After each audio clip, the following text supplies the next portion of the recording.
નમસ્કાર વિદ્યાર્થી મિત્રો, ગુડ મોર્નિંગ, સુપ્રભાત. શ્રી ગંગોત્રી સ્કૂલ ગોંડલ, હું વિશાલ સર આપ સર્વે વિદ્યાર્થીઓનું હાર્દિક સ્વાગત કરું છું. વિદ્યાર્થી મિત્રો, આજે સબ્જેક્ટ ઇંગ્લિશ ગ્રામરનો પોર્શન છે કન્જેક્શન્સ. વિદ્યાર્થી મિત્રો, આ ગ્રામરનો પોર્શન જે છે એ ક્રમ નંબર 46, 47 એન્ડ 48 આમ ટોટલ 3 માર્ક્સની અંદર પૂછાય છે. તો વિદ્યાર્થી મિત્રો, પાર્ટ 1 એની અંદર આપણે ઘણા બધા સંયોજકો જોયા હતા. ત્યાર પછીના 3 સંયોજકો છે તે તરફ આપણે ચર્ચા કરીએ છીએ. વિદ્યાર્થી મિત્રો, ત્યાર પછીના કન્જેક્શન્સ છે નોટ ઓનલી બટ ઓલ્સો, માત્ર આ જ નહીં વળી આ પણ. નેક્સ્ટ છે બોથ એન્ડ, એનો મતલબ થશે બંને. ત્યાર પછીનું નેક્સ્ટ કન્જેક્શન છે એઝ વેલ એઝ, જેનો અર્થ થશે તેમજ. વિદ્યાર્થી મિત્રો, આ ત્રણે સંયોજકોનો ઉપયોગ છે તે સમાન છે. એક વાક્ય આપેલું હોય કે જેની અંદર ઉપયોગ સરખો હોય ત્યારે આ ત્રણેય સંયોજકોનો આપણે ઉપયોગ કરી શકીએ છીએ. પરંતુ તમારી ધોરણ 10 ની વર્તમાન ન્યૂ પેપર સ્ટાઇલની અંદર આ ટોપિક જે છે એ ક્રમ નંબર 46, 47, 48 માં પૂછાય છે, જેમાં કુલ 2 વાક્યો આપેલા હોય છે અને ઓપ્શન એ 3 આપેલા હોય છે, જેમાંથી કોઈ પણ એક સંયોજક પસંદ કરી અને વાક્યને જોડવાના હોય છે. પરંતુ આવી કન્ડિશનમાં ત્રણેય સંયોજકો છે એક સાથે વિકલ્પમાં આપેલા હશે નહીં. હવે આ ત્રણેના ઉપયોગ એ આપણે ડિટેલમાં જોઈએ. વિદ્યાર્થી મિત્રો, સૌપ્રથમ છે ઉપયોગ આવે છે. શું કીધું છે? જ્યારે 2 વાક્યોમાં 2 કર્તા, 2 કર્મ, 2 ક્રિયાપદો, 2 વિશેષણો, 2 ક્રિયા વિશેષણો, 2 સમય કે પછી 2 સ્થળ સરખા ન હોય, 2 સમય, 2 સ્થળ વગેરે આ સરખા ન હોય ત્યારે આ ત્રણેય સંયોજકોનો ઉપયોગ થાય છે. વિદ્યાર્થી મિત્રો, એન્ડ સંયોજક હતું એમાં પણ આ જ પરિસ્થિતિ હતી, જ્યારે અહીંયા પણ આ જ પરિસ્થિતિ છે, પણ છતાં થોડું જુદું છે. વાક્ય રચનાઓ છે એ જુદી છે, બરાબર? તો વાક્યની અંદર 2 વાક્ય આપેલા હોય છે, એમાં કઈ 2 વસ્તુ જુદી જુદી હોય? તો કે 2 કર્તા છે જુદા જુદા હોઈ શકે, 2 કર્મ, 2 વિશેષણ, 2 ક્રિયા વિશેષણ, 2 સમય, 2 સ્થળ, આ 2 વસ્તુ જુદી જુદી હોય એટલે કે સરખી ન હોય ત્યારે આ ત્રણે સંયોજકોનો ઉપયોગ થાય છે. જો એમની સ્ટ્રક્ચર્સ, વાક્ય રચનાઓ છે જોવી જરૂરી છે. અન્ય વાક્ય રચનાની કમ્પેરમાં અહીંયા જે વાક્ય રચના આવે છે એ થોડી જુદી છે, એટલા માટે વાક્ય રચનાને ખાસ ધ્યાનથી આપણે જોઈએ. વિદ્યાર્થી મિત્રો, સૌપ્રથમ આવે છે નોટ ઓનલી. હવે નોટ ઓનલી ની વાક્ય રચનામાં એક વિશેષથી એક વસ્તુ તમારે ધ્યાન રાખવાની છે. અહીંયા એક વસ્તુ આપેલી છે વિકલ્પ 1 અને બીજી વસ્તુ આપેલી છે વિકલ્પ 2. તો વિદ્યાર્થી મિત્રો, વિકલ્પ 1 અને વિકલ્પ 2 એટલે શું?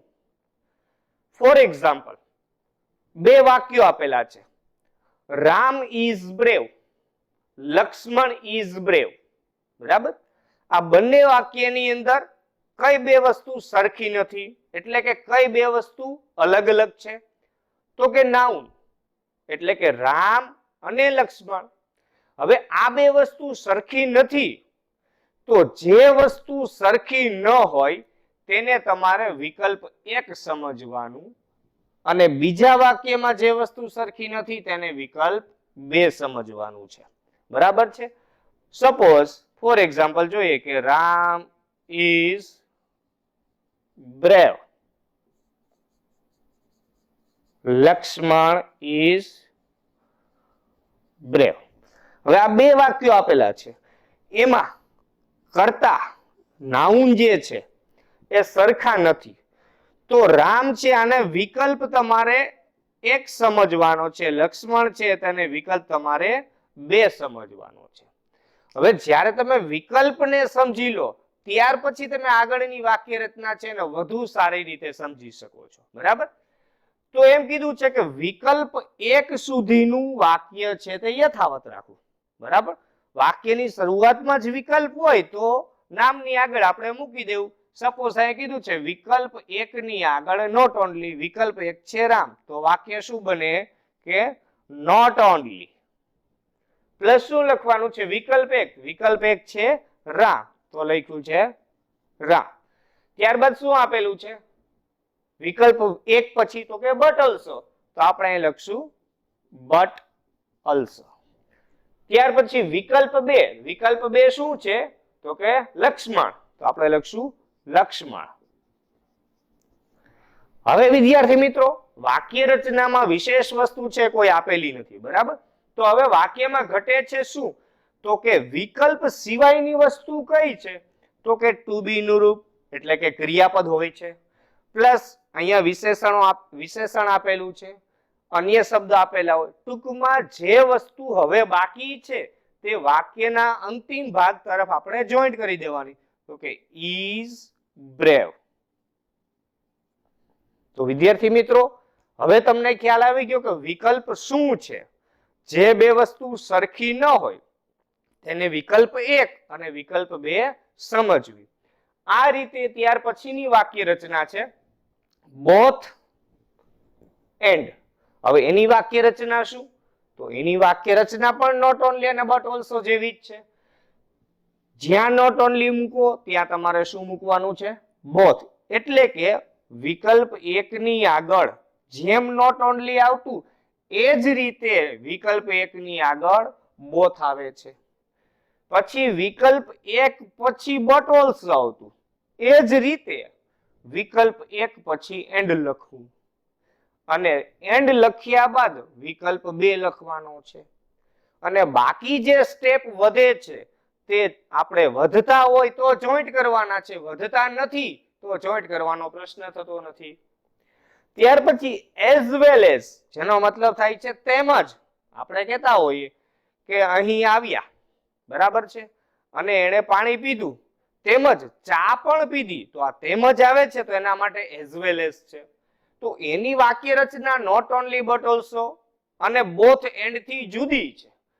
જ્યારે અહીંયા શું હતું વિકલ્પ 1 ની આગળ બોથ અને પાછળ એન્ડ લખવાનું હતું, બરાબર છે. નોટ ઓનલી માં પણ એમ જ હતું, વિકલ્પ 1 ની આગળ નોટ ઓનલી, વિકલ્પ 1 ની પાછળ બટ ઓલ્સો હતું. પણ અહીંયા શું છે તો કે વિકલ્પ 1 અને વિકલ્પ 2 આ બંનેની વચ્ચે તમારે એઝ વેલ એઝ લખવાનું છે. બંને વિકલ્પની વચ્ચે તમારે એઝ વેલ એઝ લખવાનું છે, બરાબર છે. તો વિદ્યાર્થી મિત્રો હવે એક્ઝામ્પલ જોઈએ એટલે તમને ખ્યાલ આવશે કે આપણે કેવી રીતે છે આ વાક્યને કન્વર્ટ કરીએ, બરાબર છે. Now let us see examples. Sachin plays cricket skillfully. Sachin plays cricket gracefully. જુઓ વિદ્યાર્થી મિત્રો આની અંદર કઈ વસ્તુ સરખી નથી, કઈ બે વસ્તુ અલગ અલગ છે તો કે ક્રિયા વિશેષણ સ્કિલફુલી અને ગ્રેસફુલી, કુશળતાપૂર્વક અને મોહક અદાથી, બરાબર છે. તો હવે શું કરવાનું છે તો વાક્ય રચનાને આપણે ફોલો કરવાની છે. શું કીધું છે તો કે નોટ ઓનલી ક્યાં લખાશે વિકલ્પ 1 ની આગળ લખાશે. તો એનો મતલબ એવો કે વિકલ્પ 1 શું છે તો કે સ્કિલફુલી, વિકલ્પ 2 શું છે તો કે ગ્રેસફુલી, બરાબર. તો વિકલ્પ 1 ની આગળ શું લખાશે નોટ ઓનલી, તો વિકલ્પ 1 સ્કિલફુલી એની આગળ આપણે શું લખવું પડશે નોટ ઓનલી. વિદ્યાર્થી મિત્રો તેથી વાક્ય શું થશે સચિન પ્લેઝ ક્રિકેટ. હવે વિકલ્પ 1 આવ્યો તો એની પહેલા શું લખવાનું છે નોટ ઓનલી સ્કિલફુલી. ફરી પાછી વાક્ય રચના અનુસરો તો કે વિકલ્પ 1 ની પાછળ લખવાનું છે બટ ઓલ્સો, તો આપણે લખશું બટ ઓલ્સો. ત્યારબાદ તો કે વિકલ્પ 2, તો વિકલ્પ 2 શું છે ગ્રેસફુલી.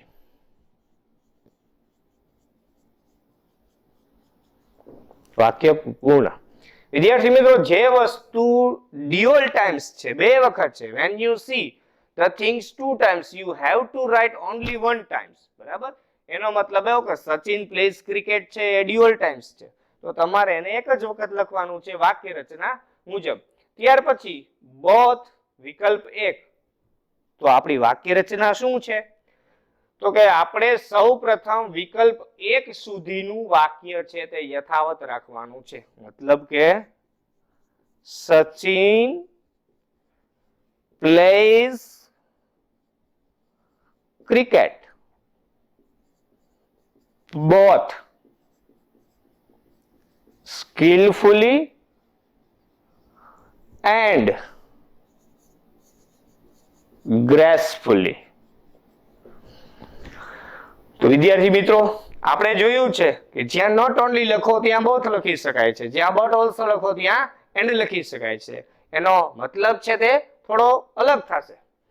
સચિન ક્રિકેટ રમે છે માત્ર કુશળતાપૂર્વક જ નહીં, વળી ગ્રેસફુલી મોહક અદાથી પણ ક્રિકેટ રમે છે.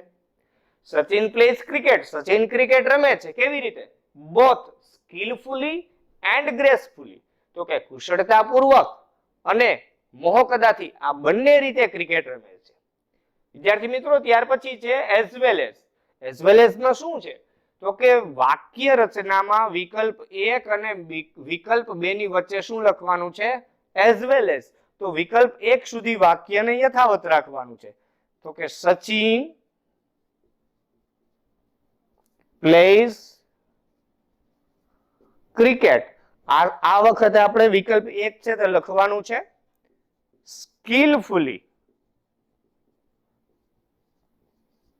As well as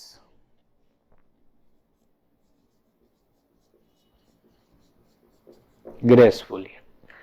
Sachin cricket રમે છે કેવી રીતે? કુશળતાપૂર્વક તેમજ મોહક અદાથી ક્રિકેટ રમે છે. તો જોયું વિદ્યાર્થી મિત્રો. હવે આ આપણે ક્રિયા વિશેષણનું એક્ઝામ્પલ લીધું છે. ત્યારબાદ આપણે બે કર્તાના એક્ઝામ્પલ લેશું, બે કર્મ છે, બે ક્રિયાપદો. આ વિશેષ એક્ઝામ્પલો આપણે નેક્સ્ટ આગળ વધી અને જોઈએ. વિદ્યાર્થી મિત્રો, ત્યાર પછીનું આપણે એક્ઝામ્પલ જોઈએ. નેક્સ્ટ એક્ઝામ્પલ છે she sang a song, she danced on the stage. વિકલ્પ 1 અને વિકલ્પ 2 આના વિશે વિચાર કરો તો વાક્યની અંદર કઈ બે વસ્તુ છે તે સરખી નથી. જે બે વસ્તુ સરખી ન હોય તેને વિકલ્પ 1 અને વિકલ્પ 2 કહેવાય છે. તો જુઓ વિદ્યાર્થી મિત્રો, sang a song એક ગીત ગાયું, danced on the stage બરાબર છે, સ્ટેજ પર ડાન્સ કર્યો. તો આ બે વસ્તુ જે છે તે વિકલ્પ 1 અને વિકલ્પ 2 ગણાશે. હવે આપણી વાક્ય રચના શું હતી? તો કે વિકલ્પ 1 ની આગળ નોટ ઓનલી મુકાય છે અને વિકલ્પ 1 ની પાછળ બટ ઓલ્સો મુકાય છે. તેથી વાક્ય આ રીતે બનશે she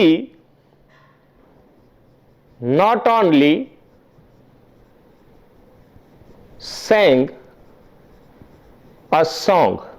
વિકલ્પ 1 આપણે લખ્યું છે, ત્યારબાદ વિકલ્પ 1 ની પાછળ but also પ્લસ વિકલ્પ 2 શું આવે છે? તો વિકલ્પ 2 આવે છે danced on the stage, but also danced on the stage. એનો મતલબ એવો શું કીધું છે? તો કે તેણીએ માત્ર એક ગીત જ નથી ગાયું પણ સ્ટેજ પર ડાન્સ પણ કર્યો. ત્યારબાદ આપણે બોથ અને એન્ડમાં વાક્યને કન્વર્ટ કરીએ છીએ. તો ફરી વખત વિકલ્પ 1 ની આગળ બોથ આવશે અને વિકલ્પ 1 ની પાછળ શું આવશે? એન્ડ. તેથી વાક્ય શું બનશે? she both sang a song. ત્યારબાદ વિકલ્પ 1 ની પાછળ એન્ડ. વિકલ્પ 2 શું છે? તો કે danced on the stage. શું કીધું છે વાક્યમાં? તેણીએ એક ગીત ગાયું અને સ્ટેજ પર ડાન્સ, આ બંને પ્રવૃત્તિ કરી, આ બંને કાર્યો કર્યા. હવે એઝ વેલ એઝ ની સ્ટ્રક્ચર વાક્ય રચના શું છે? તો કે વિકલ્પ 1 અને વિકલ્પ 2 એની વચ્ચે તમારે એઝ વેલ એઝ છે લખવું પડે છે. તેથી તમારે શું કેવી રીતે વાક્ય બનશે? She sang a song. આપણે લખ્યું છે વિકલ્પ 1, તેથી આ સાથે લખ્યું she sang a song as well as danced on the stage.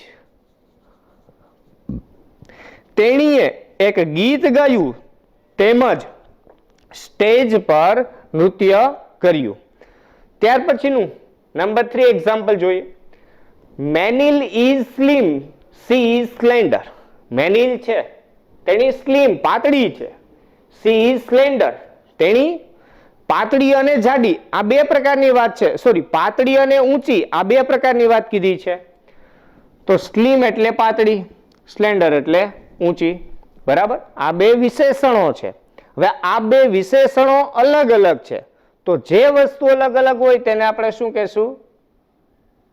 વિકલ્પ 1 અને વિકલ્પ 2. તો વાક્ય કેવી રીતે થશે? તો કે મેનિલ ઇઝ નોટ ઓનલી સ્લિમ, ત્યારબાદ but also slender. મેનિલ માત્ર સ્લિમ જ નથી પણ સાથે સાથે સ્લેન્ડર પણ છે, તો બે વિશેષણો સરખા નથી. આ જ રીતે both Menil is both slim and slender.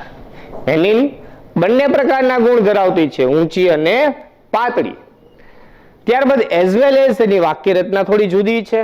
બંને વિકલ્પોની વચ્ચે એઝ વેલ એઝ છે લખાય છે, તેથી વાક્ય શું થશે?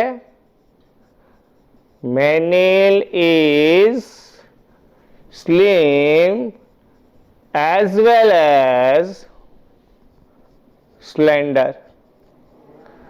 મેનિલ સ્લિમ તેમજ સ્લેન્ડર, ઊંચી તેમજ પાતળી બંને પ્રકારના ગુણ ધરાવતી છે.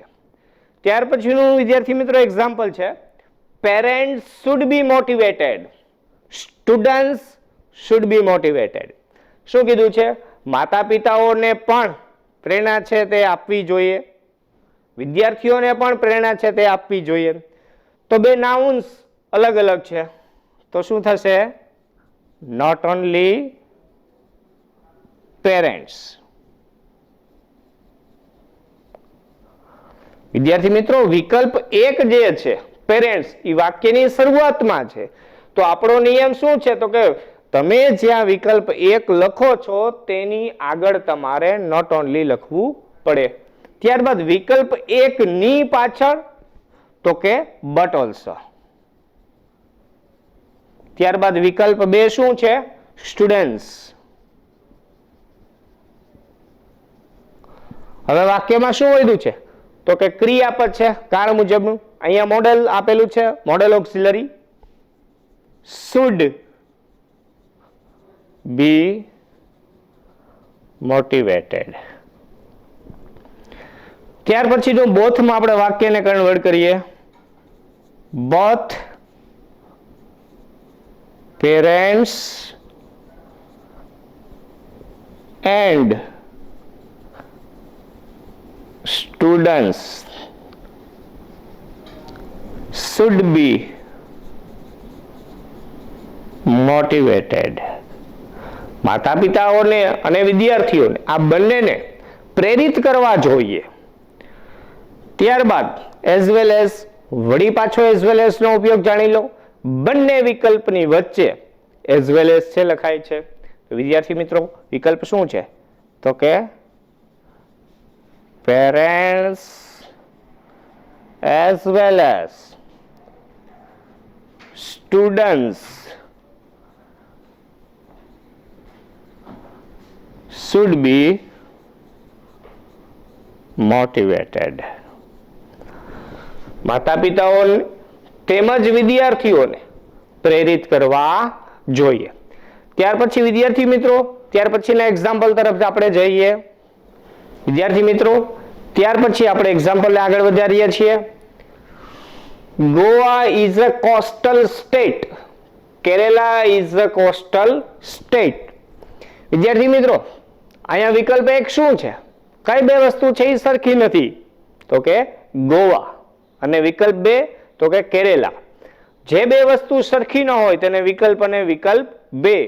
આ વારંવાર સમજવાથી તેમજ સાંભળવાથી તમને યાદ રહી જશે.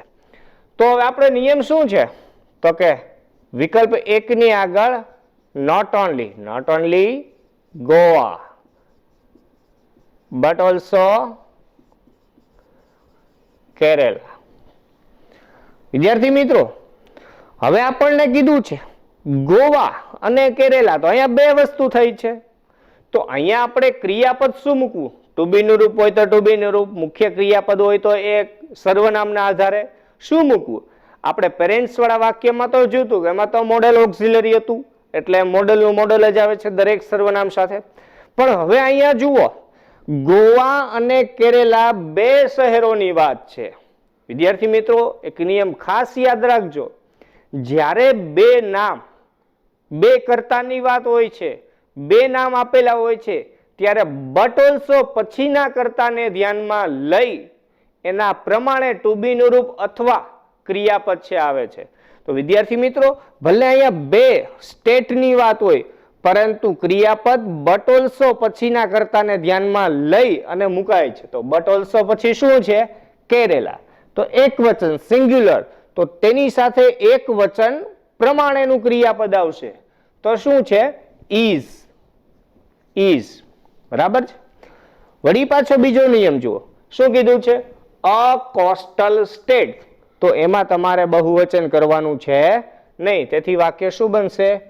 Is a coastal state. માત્ર ગોવા જ નહીં, વળી કેરેલા પણ એક દરિયાકાંઠો ધરાવતું રાજ્ય છે. તો આ રીતે આપણે નોટ ઓનલી બટ ઓલ્સો જોયું. હવે ત્યારબાદ આપણે બોથ એન્ડ જોઈએ.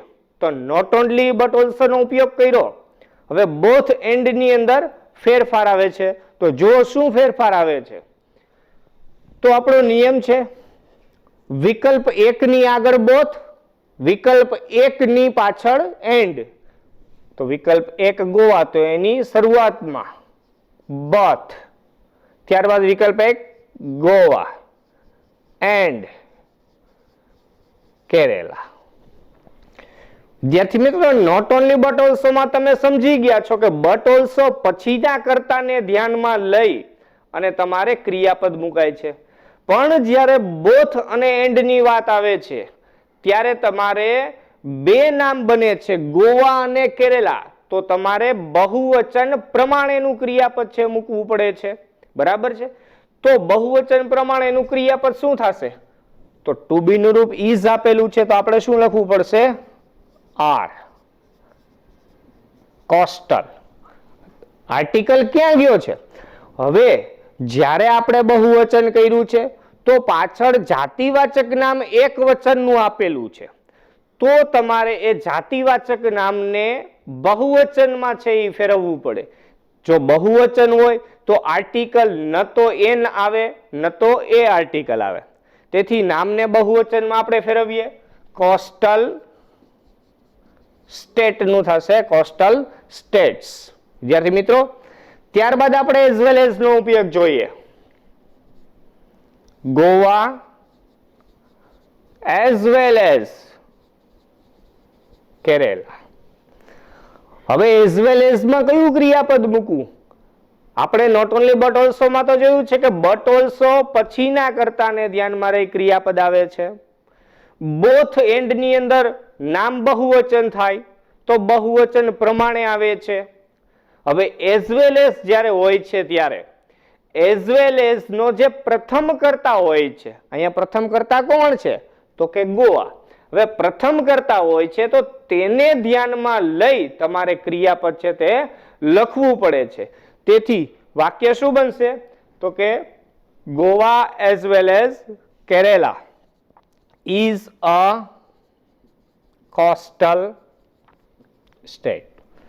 હવે આપણે અહીંયા ક્રિયાપદ છે તે એક વચન પ્રમાણે જ લખ્યું છે, તો આપણે આર્ટિકલ એડ કરવો પડે અને નામ એક વચનમાં છે તેને એક વચનમાં જ રાખવું પડે છે. બહુવચનમાં નામને કન્વર્ટ કરવું પડતું નથી. ત્યારબાદ શું કહે છે ભાષાંતર?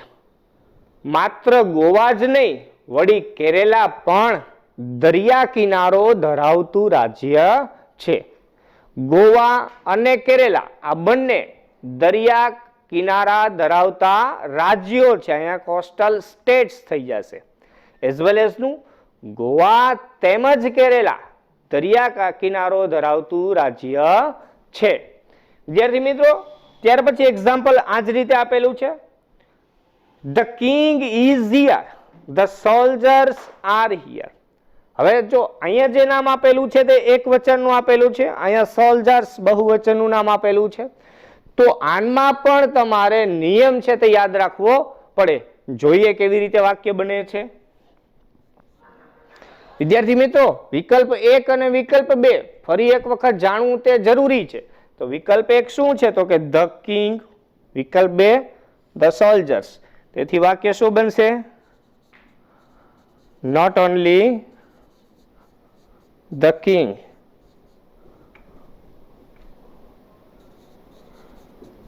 but also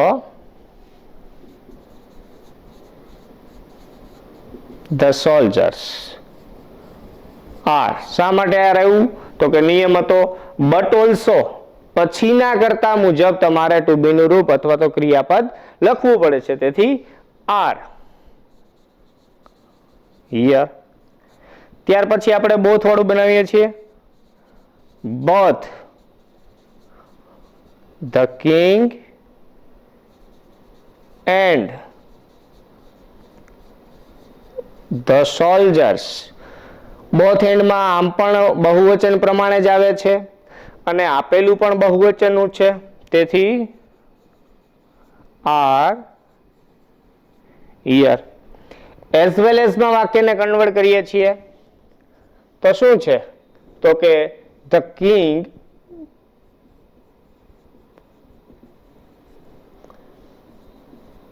as well as the soldiers. soldiers છે, પણ હવે જુઓ as well as માં આપણે શું કીધું છે? જ્યારે as well as નો ઉપયોગ કરીએ છીએ ત્યારે પ્રથમ કર્તા મુજબ છે તે ક્રિયાપદ મૂકવામાં આવે છે. તો અહીંયા પ્રથમ કર્તા કોણ છે? The king. તો આપણે અહીંયા આર મૂકી શકશું નહીં. તેથી શું આવશે? કિંગના આધારે is here. રાજા તેમજ સૈનિકો અહીં છે. ત્યાર પછી Geeta sings Hindi songs, Priya sings Hindi songs. બરાબર? અહીંયા સિમ્પલ પ્રેઝન્ટ ટેન્સ આપેલો છે. ગીતા અને પ્રિયા આ બંને બે વસ્તુ, બે નાઉન્સ એ સરખી નથી. જ્યારે સરખી ન હોય તો ગીતાને વિકલ્પ 1 અને પ્રિયાને વિકલ્પ 2. તેથી વાક્ય શું થશે? Not only Geeta but also. હવે ક્રિયાપદ શું મૂકવાનું છે? તો કે but also પછી વિકલ્પ 2 પેલા મૂકી દઈએ આપણે. but also પછી પ્રિયા આપેલું છે, થર્ડ પર્સન સિંગ્યુલર, તેની સાથે એસ કે ઈએસ વાળું ક્રિયાપદ જ આવશે.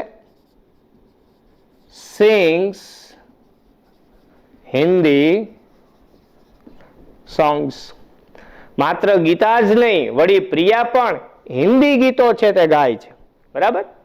બોથ એન્ડ, તો કે વિકલ્પ 1 ની આગળ બોથ પ્લસ વિકલ્પ 1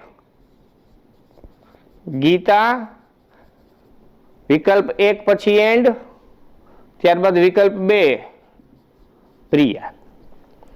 વિદ્યાર્થી મિત્રો, વળી પાછો આપણે બોથ એન્ડ નો ક્રિયાપદ શું મૂકવું તે નિયમ યાદ કરી લઈએ. બોથ અને એન્ડ એમાં બે વ્યક્તિનો સમાવેશ અહીંયા થયો છે. બે વ્યક્તિ એનું સર્વનામ શું થશે?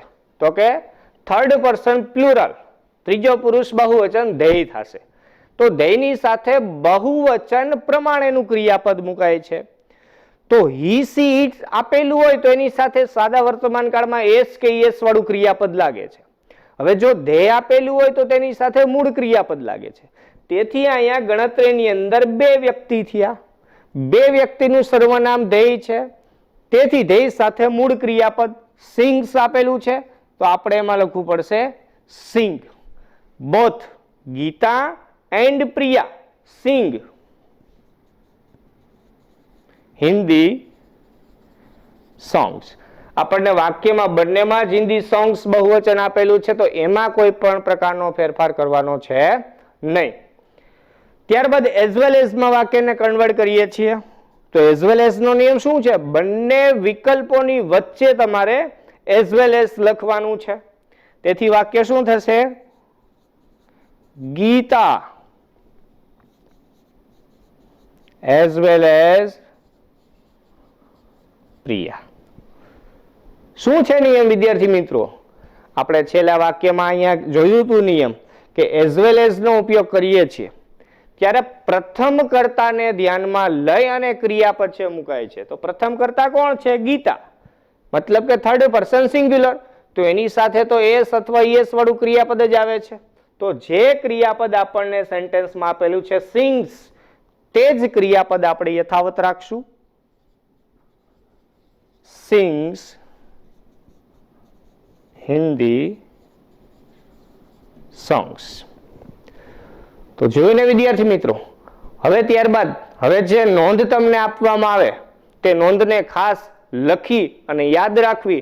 નહીતર નોટ ઓનલી બટ ઓલ્સો માં શું ક્રિયાપદ મૂકવું? જ્યારે બે કર્તા જુદા જુદા હોય ત્યારે. બોથ એન્ડમાં શું મૂકવું? જ્યારે બે કર્તા જુદા જુદા હોય ત્યારે. અને એઝ વેલ એઝ માં કયું ક્રિયાપદ મૂકવું? જ્યારે બે કર્તા જુદા જુદા હોય ત્યારે. તો ચાલો જોઈએ આ નોટ. તો વિદ્યાર્થી મિત્રો, ચાલો જોઈએ ઇમ્પોર્ટન્ટ નોટ્સ, મહત્વની નોંધ જે તમારે ખાસ યાદ રાખવી જરૂરી છે. શું કહે છે નોંધ? જ્યારે બે વાક્યોમાં બે કર્તા જુદા જુદા આપેલ હોય ત્યારે, અહીંયા નિયમ માત્ર ને માત્ર કર્તા માટે લાગુ પડે છે. બે કર્તા જુદા જુદા આપેલ હોય ત્યારે બટ ઓલ્સો પછીના કર્તા મુજબ ક્રિયાપદ લખવું. બરાબર છે? તમારે અહીંયા ભલે બે વ્યક્તિના નામ આપેલા હોય છે પણ તમારે બટ ઓલ્સો પછી જે કર્તા આપેલો હોય તે મુજબનું ક્રિયાપદ લખવું. For example he she it ત્રીજો પુરુષ એક વચન આપેલું હોય તો એક વચન પ્રમાણેનું ક્રિયાપદ લખવું. ફોર એક્ઝામ્પલ બટ ઓલ્સો પછી વી અથવા ધેય આપેલું છે, બહુવચનનું નામ આપેલું છે, તો તમારે બહુવચન પ્રમાણેનું ક્રિયાપદ લખવું. બરાબર છે? ત્યારબાદ વિદ્યાર્થી મિત્રો બોથ એન્ડ ની વાત કરવા જઈએ.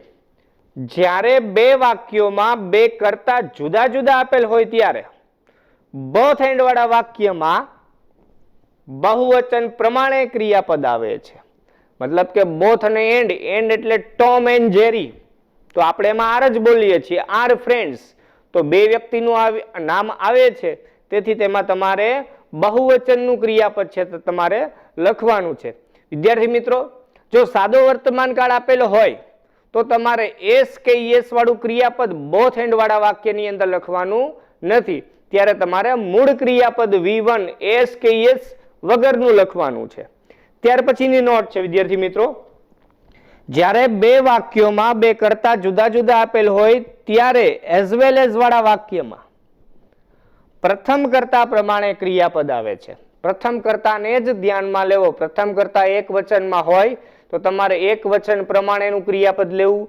પ્રથમ કર્તા બહુવચનમાં હોય તો બહુવચન પ્રમાણેનું ક્રિયાપદ લેવું.